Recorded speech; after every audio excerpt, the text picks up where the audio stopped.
So, here we are, again. Hello there, everybody, this is CwapTheNintendin here, and welcome to another edition of Platinum Impressions, where I talk game whatever. So, today's episode, we are going to be talking about Final Fantasy IV, huzzah, which is the fourth game in this series. However, it was released as Final Fantasy II in America, because why? But what I played was the J2E Translation, which is basically the Japanese version translated into English.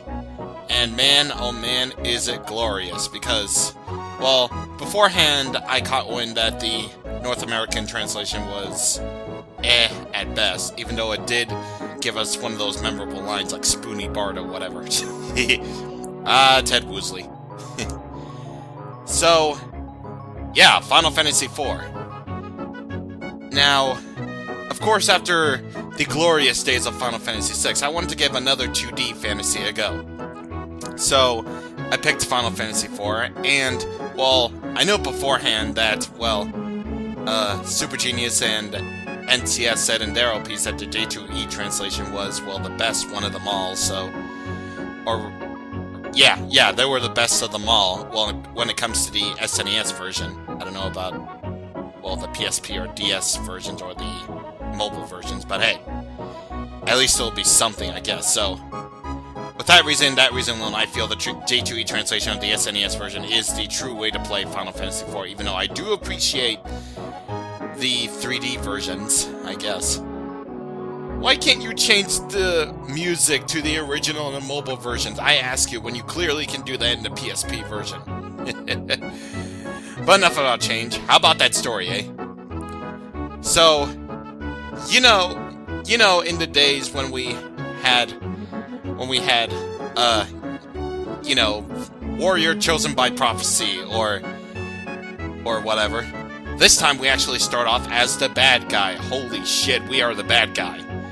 And our name is Cecil Harvey, Captain of the Red Wings, or something like that. So, we are the bad guy. We are questioning the king's motives as to why he wants the crystal from the town called Mysidia, or whatever, the water crystal. And we bring the crystal to him, and we question him, and the king is all like, "Oh, you question me? Well, you're fired." And he gives us this bomb ring, which I believe in the North American version is actually way more disguised, because in the J2E translation, they literally spelled out as bomb ring. Gee, I wonder if anything will go wrong right there. So with that, we are sent off to the village of Mist to basically deliver the bomb ring to Mist. And sure enough, the bomb ring just explodes out of nowhere. Holy crap. And we kill Logos Mom's dragon, a summoner's dragon, which kills her. And her daughter, named Rydia, hates us.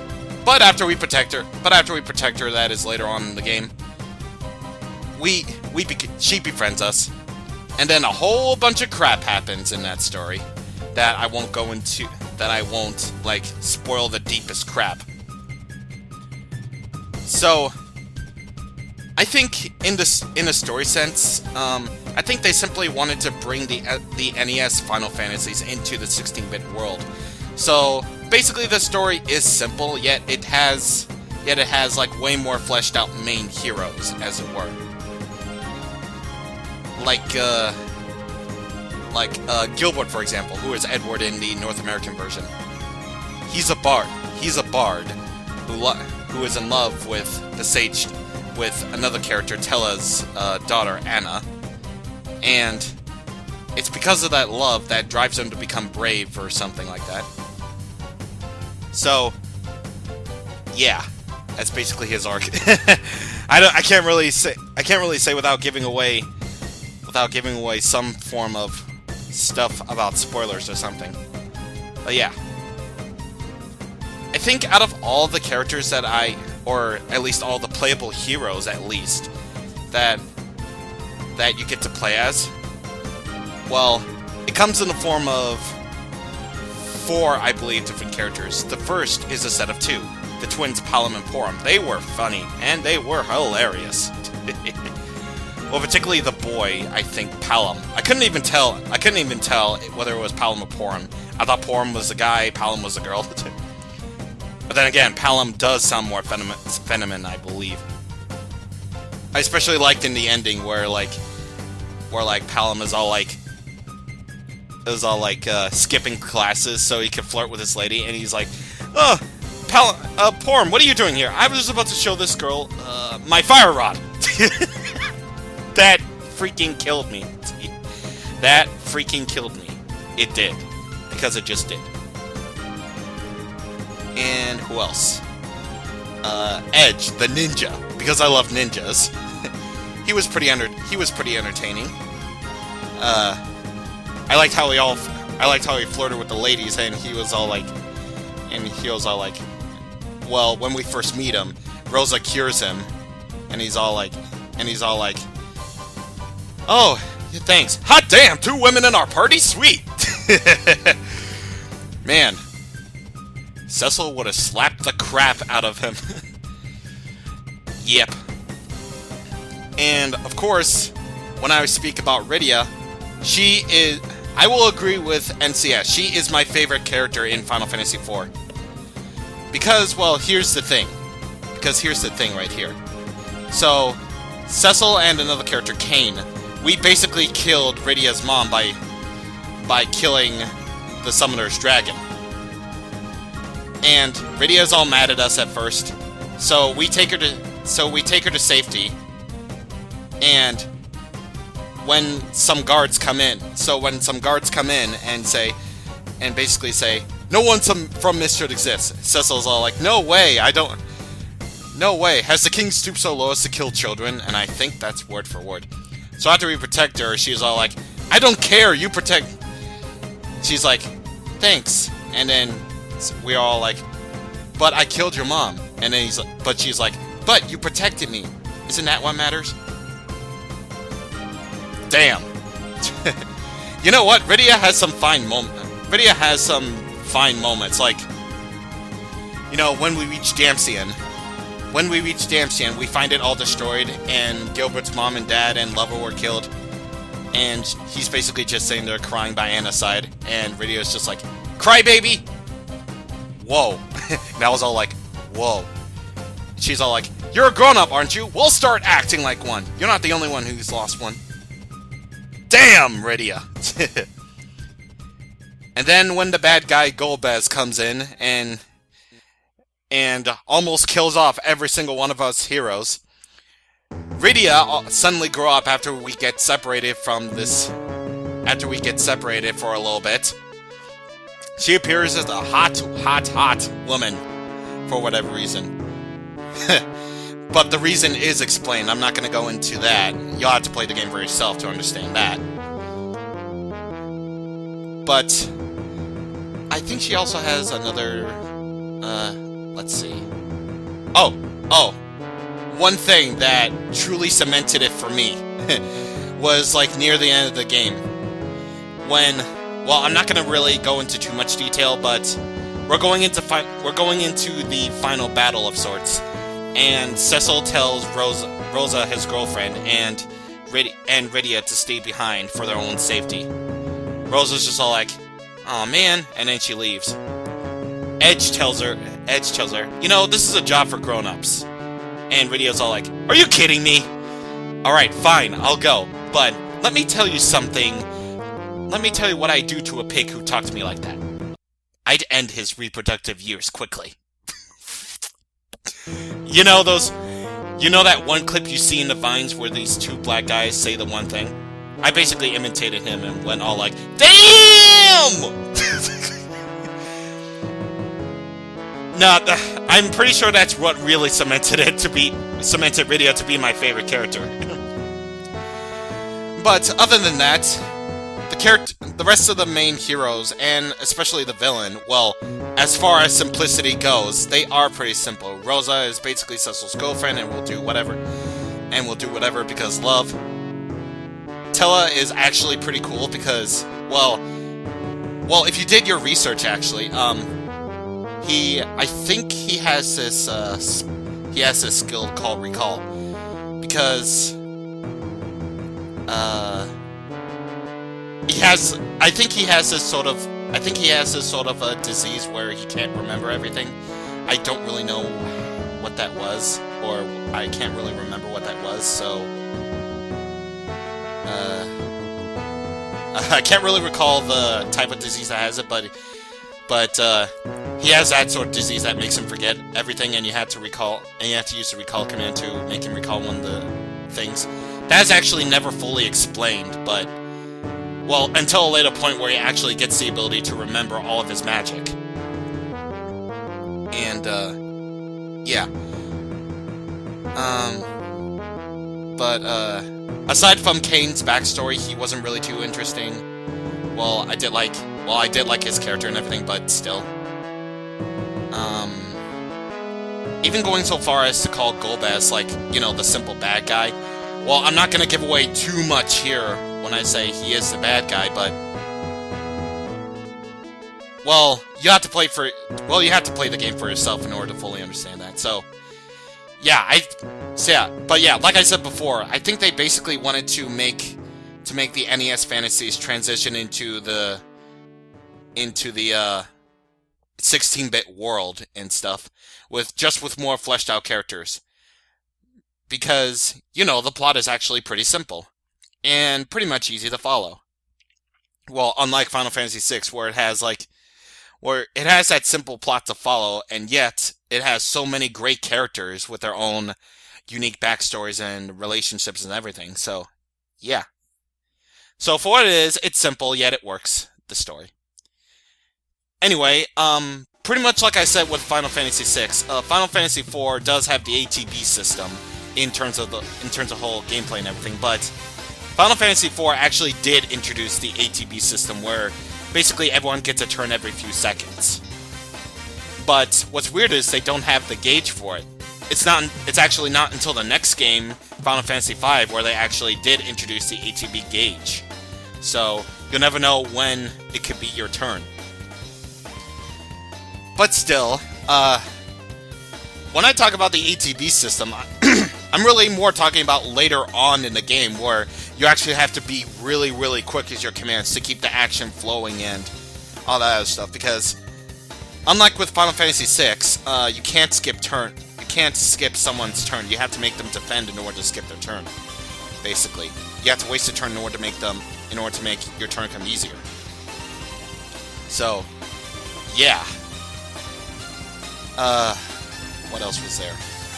Oh yeah, particularly in some points in the game where you have to be really, really fast because, well, near the end of the game, or in the final dungeon, in order to get one of the ultimate weapons for somebody, you need to fight this boss that casts Doom on everybody, which basically is like, you know, it counts down to your death, sort of like Condemned in 6. But what's worse is that boss actually tries to use haste on you to speed it up, so you basically have to be really, really quick. You have to get major dexterity on your fingers in order to do that, and let me tell you, I freaking lost my shit. I lost like twice against this guy, and yet I won the third time by being ultra quick and something. So, yeah. Gonna have to remember that for future Final Fantasies with the ATB stuff. Just input your commands really quickly and you win. But it's also at this point after beating the final boss, especially since it was so hard, that I realized that equips now do mean everything, like I said on Twitter. Because let me tell you, this game, unless you know what you're doing, will kick you in the balls. It will kick you in the balls at some points. Case in point, the Magus Sisters. Holy crap, I hate this boss. It took me 40 minutes to beat these guys. Oh, man. I mean, because one of them casts, you know, there are three sisters, right? The tall one, the medium one, and the short one. The tall one casts Reflect on the middle one, and the small one casts, you know, an attacking spell on the opponent. So, you basically have to attack the one that's using Reflect, so that the Reflect will wear off on the middle one. But here's the thing, though. You need to be somewhat quick against this guy because well, it's just hard, okay? The middle one has a lot of HP, and stuff. So it could take you a while. In my case, 40 minutes. And I'm not sure if I had the proper equips on or everything, or like the essential equips at that point, but Jesus. Jesus. There's also this, near the end of the game, there's these, defense system bosses that you have to fight, where one of them heals you and another one uses laser. So, you have to kill the one that's healing the big ball first, and then you have to attack the big ball yourself. What I do is I cast Berserk on Cecil in order to raise his attack and not have him input any commands whatsoever. And even then, it took like freaking forever to take this guy down, I swear. Again, I'm pretty sure you have to have the proper equips or everything, but Jesus. Like, even before I get to the difficulty of the final boss, like, even some of the standard enemies I can't stand for the life of me. Case in point, the doors you can get in the sealed cave while you're in the underground. My lord. So, basically, here's what all the doors do. The assault doors always use, like, this targeting thing to lock onto you, and then they use this attack, which I dubbed Dimension Number 9! That's what I said whenever that attack appeared. And Dimension 9 is basically an insta-kill. Yeah, they have insta-kill, like, even before the final area of the game. And you have to be really quick with it, too, because sometimes enemies will come out of the door when you destroy the door.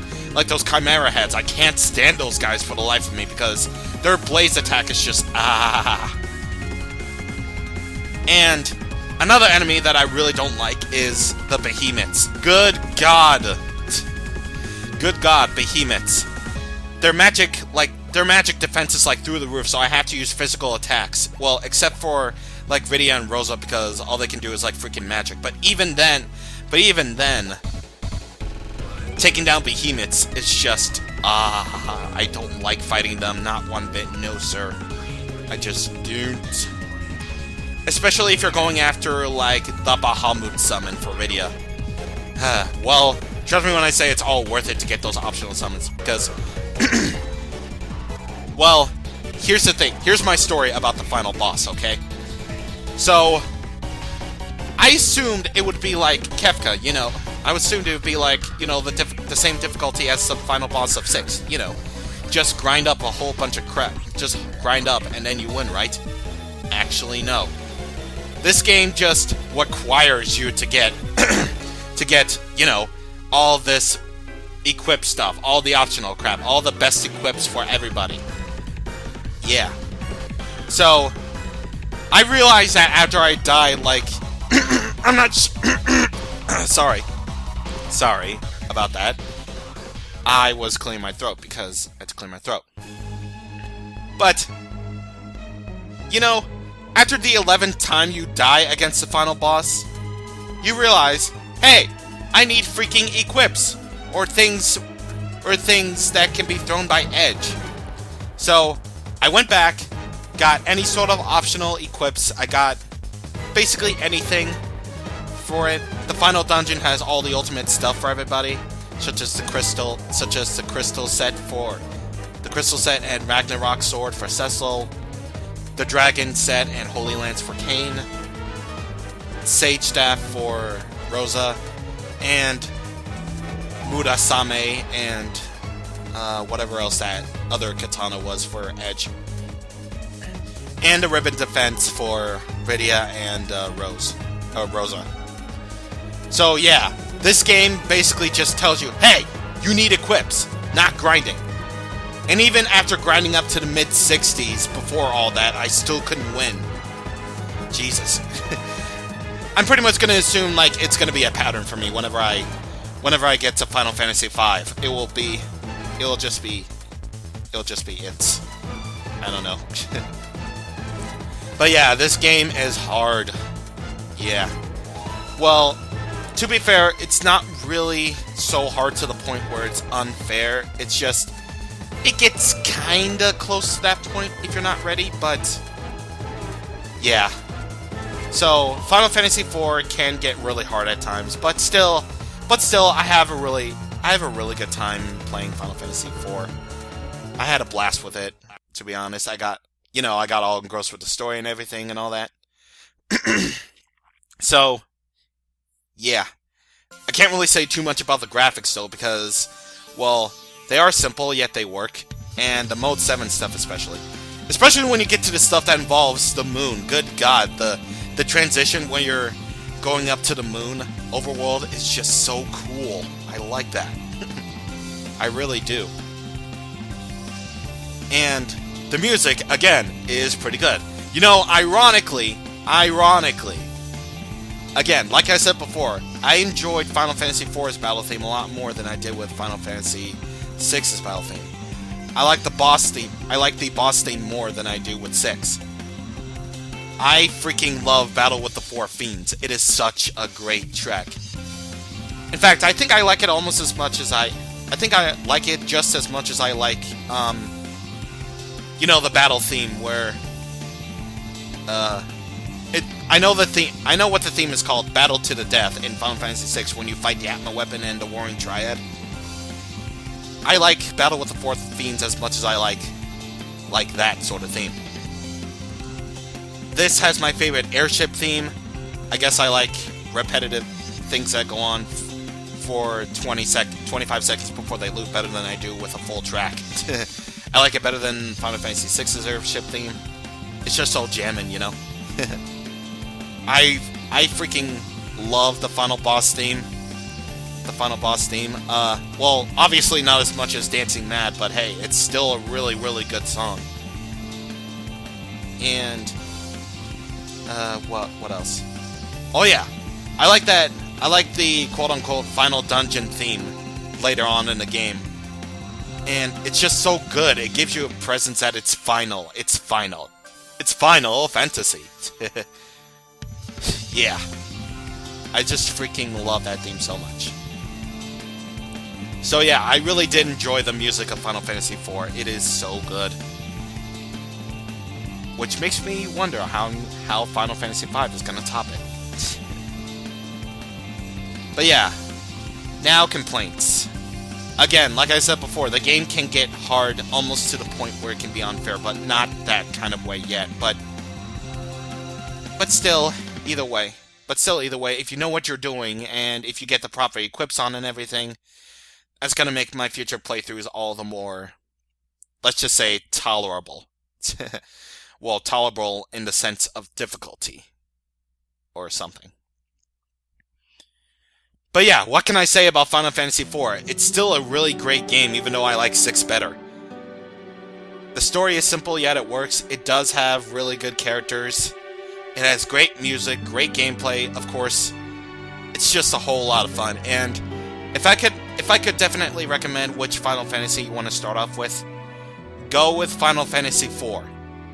But I can say only the J2E SNES version.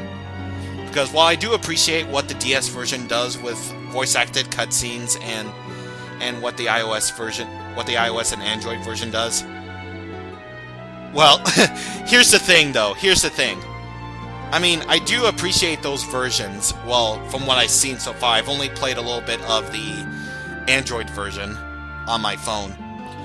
But, well, even though some of the arranged tracks even though some of the arranged tracks did get transitioned over rather well to the iOS version, like Battle with the Four Fiends and, well, the boss theme, it's just, well, I listened to the arranged music of the final boss, and it's just not as good as the SNES version. It's not. Needs more pronounceable trumpets, damn it. So, yeah. If I'm going to suggest any version of Final Fantasy IV, definitely go with the J2E translation of Final Fantasy IV. Just go with that.